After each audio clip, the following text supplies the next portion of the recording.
ഇവിടെ വളരെ ലഘുവായിട്ട് പറയാൻ പോകുന്നത് കാൽമുട്ടിലെ വേദനയെക്കുറിച്ചും അതിനുള്ള പ്രധാനപ്പെട്ട കാരണങ്ങളും നിരവധിയായ രോഗികൾക്ക് ഏറ്റവും കൂടുതൽ ഉണ്ടാകുന്ന സംശയമാണ് എന്റെ മുട്ട് മാറ്റിവെക്കേണ്ടി വരുമോ വേണ്ടയോ എന്നുള്ളത്. 90% കേസുകളും മുട്ടുവേദനയ്ക്ക് കാരണം ഓസ്റ്റിയോ ആർത്രൈറ്റിസ് ആണ്.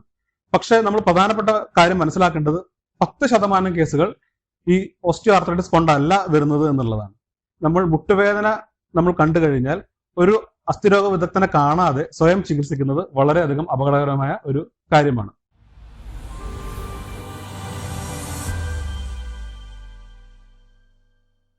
എല്ലാവർക്കും നമസ്കാരം.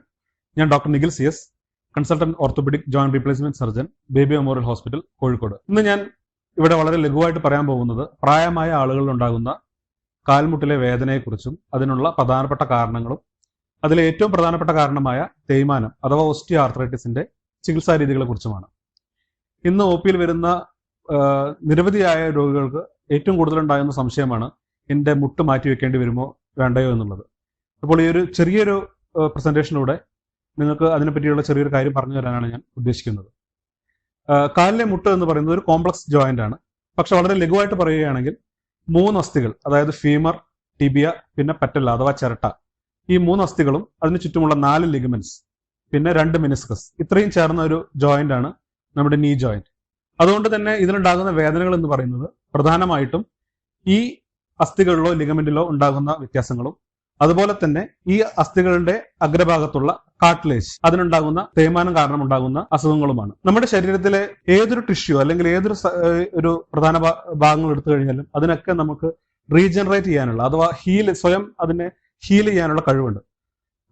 നമ്മൾ നോക്കിക്കഴിഞ്ഞാൽ നമ്മുടെ കയ്യിൽ ഒരു മുറിവ് ഉണ്ടായി കഴിഞ്ഞാൽ ആ മുറിവ് തനിയെ ഉണങ്ങുന്നു. അതുപോലെ തന്നെ എല്ല് പൊട്ടിക്കഴിഞ്ഞാൽ ആ പൊട്ടിയ എല്ല് പുതിയ എല്ല് വന്നിട്ട് ജോയിൻ ചെയ്യുന്നു. മുടി വെട്ടിയാൽ മുടി വീണ്ടും വളരുന്നു. നഖം വെട്ടിയാൽ വീണ്ടും നഖം വളരുന്നു. പക്ഷെ എന്തുകൊണ്ടാണ് നമ്മൾ തേയ്മാനത്തിന് ഇത്രയും സ്ട്രെസ് കൊടുക്കുന്നത്? നമ്മുടെ തേയ്മാനം എന്ന് പറയുന്നത് ഈ അസ്ഥികളുടെ അറ്റത്തുള്ള കാർട്ടിലേജിന് ഉണ്ടാകുന്ന തേയ്മാനമാണ്. ജന്മനാൽ നമ്മുടെ സന്ധികളിലുള്ള കാർട്ടിലേജ് എന്ന് പറയുന്നത് ഹയലിൻ കാർട്ടിലേജ് ആണ്. ഇതിനെ റിപ്പയർ ചെയ്യാനുള്ള കഴിവ് വളരെ കുറവാണ് ബാക്കിയുള്ള ടിഷ്യൂകളെ അപേക്ഷിച്ച്. അതുകൊണ്ട് തന്നെ അത് റിപ്പയർ വന്നാൽ തന്നെ ഇതിൽ ഫൈബ്രോ കാർട്ടിലേജ് ആണ് സാധാരണ വരിക.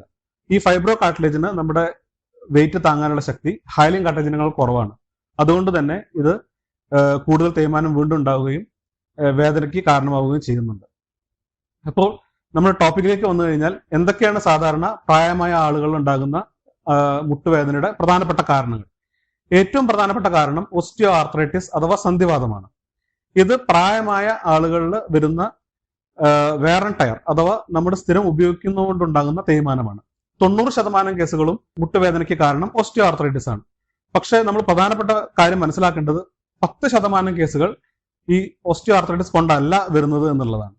ഇപ്പോൾ പ്രായമായ ആളുകളിൽ ചിലപ്പോൾ ക്യാൻസർ പോലുള്ള അസുഖത്തിന്റെ മെറ്റസ്റ്റാസിസോ അതല്ലെങ്കിൽ പ്രൈമറി ട്യൂമറോ ഇതുപോലെ മുട്ടുവേദനയായിട്ട് പ്രസന്റ് ചെയ്തേക്കാം. അതുപോലെ തന്നെയാണ് നമ്മുടെ നേരത്തെ പറഞ്ഞ ലിഗമെന്റിൽ ഉണ്ടാകുന്ന എന്തെങ്കിലും പ്രശ്നങ്ങൾ കാരണം, മെനിസ്കസിൽ ഉണ്ടാകുന്ന ടയറുകൾ കാരണം, ഇതൊക്കെ മുട്ടുവേദനയ്ക്ക് കാരണമാകാറുണ്ട്. അതുകൊണ്ട് തന്നെ നമ്മൾ മുട്ടുവേദന നമ്മൾ കണ്ടു കഴിഞ്ഞാൽ ഒരു അസ്ഥിരോഗ വിദഗ്ധനെ കാണാതെ സ്വയം ചികിത്സിക്കുന്നത് വളരെയധികം അപകടകരമായ ഒരു കാര്യമാണ്. ആദ്യമായിട്ട് ചെയ്യേണ്ടത് ഒരു അസ്ഥിരോഗ വിദഗ്ധനെ കാണുക, എക്സ്റേ എടുത്ത് അദ്ദേഹം പറയുന്നതിനനുസരിച്ചുള്ള ട്രീറ്റ്മെന്റുകൾ എടുക്കുക എന്നുള്ളതാണ്.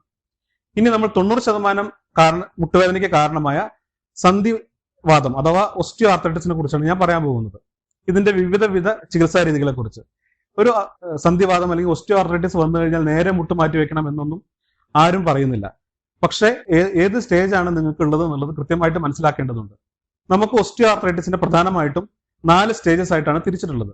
അതിൽ സ്റ്റേജ് 1, സ്റ്റേജ് 2 എന്നുള്ളതിനെ നമ്മൾ ഏർലി ഓസ്റ്റിയോ ആർത്രൈറ്റിസ് അഥവാ ഒരു താരതമ്യേന നേരത്തെയുള്ള സന്ധിവാതം, 3, 4 അത് ലേറ്റ് ഓസ്റ്റിയോ ആർത്രൈറ്റിസ് അല്ലെങ്കിൽ അഡ്വാൻസ് ആയിട്ടുള്ള സന്ധിവാതം, അങ്ങനെ 2 ആയിട്ട് ഡിവൈഡ് ചെയ്യാം.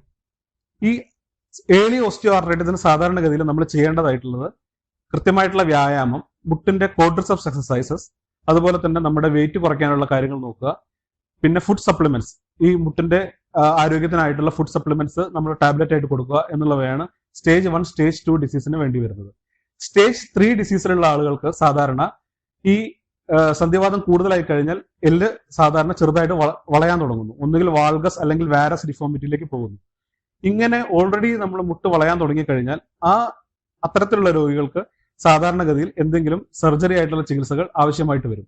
ഏർലി ആയിട്ടുള്ള തുടക്കത്തിലുള്ള സ്റ്റേജസ് ആണെന്നുണ്ടെങ്കിൽ നമുക്ക് റീഅലൈൻമെന്റ് സർജറി അഥവാ നമ്മുടെ ആ വളവ് നിവർത്തിക്കൊണ്ടുള്ള സർജറി ചെയ്ത് കഴിഞ്ഞാൽ മുട്ട് മാറ്റി വെക്കുന്നതിന്റെ സമയം നമുക്ക് നീട്ടിക്കൊണ്ടുപോകാവുന്നതാണ്.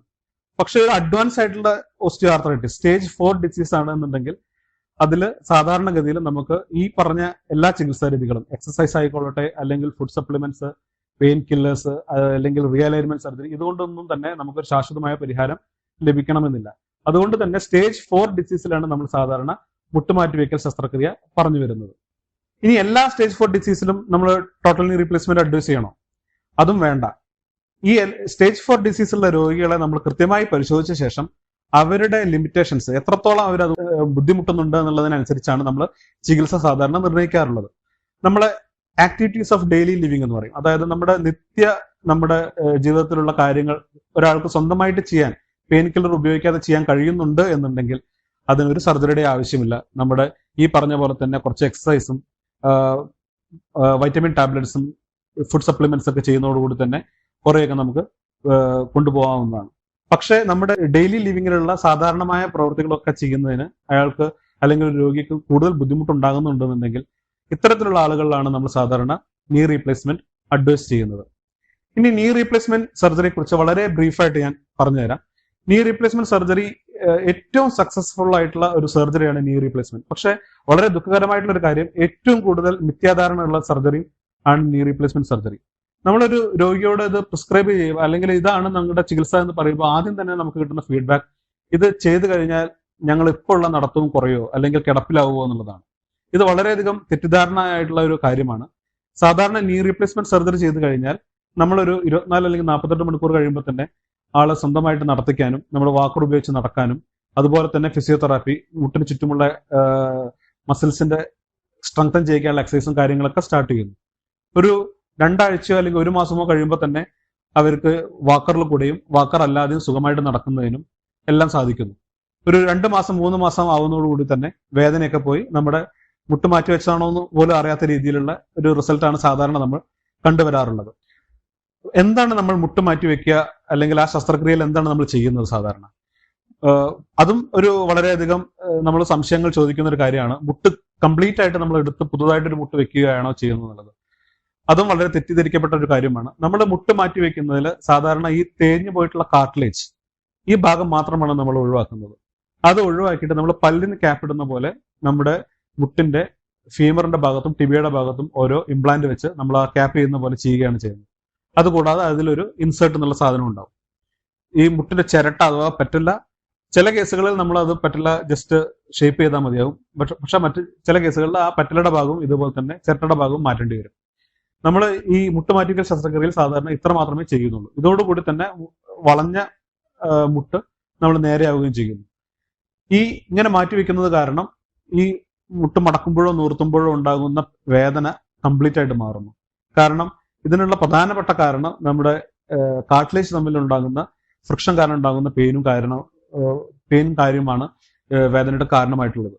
അത് ഈ മുട്ട് മാറ്റി വെക്കുന്നതോടുകൂടി തന്നെ കംപ്ലീറ്റ് ആയിട്ട് മാറുന്നു. മുട്ട് മാറ്റി വെച്ച് കഴിഞ്ഞാൽ ഇത്തരത്തിൽ മുട്ട് മടക്കുന്നതിന് നൂർത്തുന്നുള്ള വേദന തുടക്കം തന്നെ പോവുകയും ഈ മസിൽസിന്റെ സ്ട്രെങ്തനിങ്ങും മറ്റും വന്നു കഴിഞ്ഞാൽ മാത്രമേ നമുക്ക് നടത്തവും മറ്റും വളരെ പഴയ പോലെ ആയാസമായി ചെയ്യാൻ സാധിക്കുകയുള്ളൂ. ഇനി അടുത്തതായിട്ട് ഞാൻ പറയാൻ പോകുന്നത്, ഇപ്പോൾ വളരെയധികം ചർച്ച ചെയ്യുന്ന അല്ലെങ്കിൽ സ്ഥിരമായിട്ട് രോഗികൾ എന്നോട് ആവശ്യപ്പെടുന്ന ഒരു കാര്യം, PRP ഇഞ്ചക്ഷൻ ചെയ്തു കഴിഞ്ഞാൽ എനിക്ക് മുട്ട് മാറ്റി വെക്കുന്നത് ഒഴിവാക്കാൻ പറ്റുമോ എന്നുള്ളതാണ്. PRP അഥവാ പ്ലേറ്റ്ലെറ്റ് റിച്ച് പ്ലാസ്മ, ഇത് നമ്മുടെ ശരീരത്തിൽ നിന്ന് തന്നെ എടുക്കുന്ന രക്തത്തിൽ നിന്നും പ്ലേറ്റ്ലെറ്റിനെ മാറ്റി അത് നമ്മൾ ഇഞ്ചക്ട് ചെയ്യുന്നതാണ്. ഇത് സാധാരണ ഏറ്റവും ഫലപ്രദമായിട്ടുള്ളത് ഏർലി ഓസ്റ്റിയോ ആർത്രൈറ്റിസിനാണ്. അതായത് സ്റ്റേജ് 1, സ്റ്റേജ് 2 ഡിസീസിൽ, ഈവൻ സ്റ്റേജ് 3 ഡിസീസിലും നമ്മൾക്ക് അത് വേദന കുറയ്ക്കുന്നതിനും ഒരു പരിധിവരെ നമ്മുടെ വേദന സംഹാരികൾ ഉപയോഗിക്കുന്നത് കുറയ്ക്കുന്നതിനും വളരെയധികം ഹെൽപ്ഫുൾ ആണ്. പക്ഷേ ഈ സ്റ്റേജ് 4 ഡിസീസിൽ ഓൾറെഡി വളഞ്ഞ മുട്ടുകൾ, അതായത് വാരസോ വാൾഗസോ വന്ന് കാൽ ഉള്ളോട്ടോ പുറകോട്ടോ വളഞ്ഞിട്ടുള്ള ഒരു സ്റ്റേജിൽ നമ്മളിത് കുത്തിവെച്ച് കഴിഞ്ഞാലും താൽക്കാലികമായിട്ടുള്ള വേദനയ്ക്കുള്ള ഒരു ശമനം മാത്രമേ നമുക്ക് കിട്ടുകയുള്ളൂ.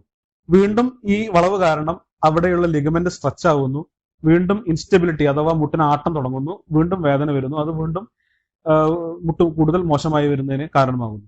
അപ്പൊ ഇന്നത്തെ ഈ ലഘുവായിട്ടുള്ള ഒരു വീഡിയോയിൽ കൺക്ലൂഡ് ചെയ്യാൻ വേണ്ടിയിട്ട് ഞാൻ പറയുന്നത്, ഇപ്പോൾ പ്രായമായ ആളുകളുടെ മുട്ടിലെ വേദന അല്ലെങ്കിൽ വന്നു കഴിഞ്ഞാൽ നിങ്ങൾ ആദ്യമായിട്ട് ചെയ്യേണ്ടത് ഒരു ഓർത്തോപീഡീഷ്യനെ കാണുക.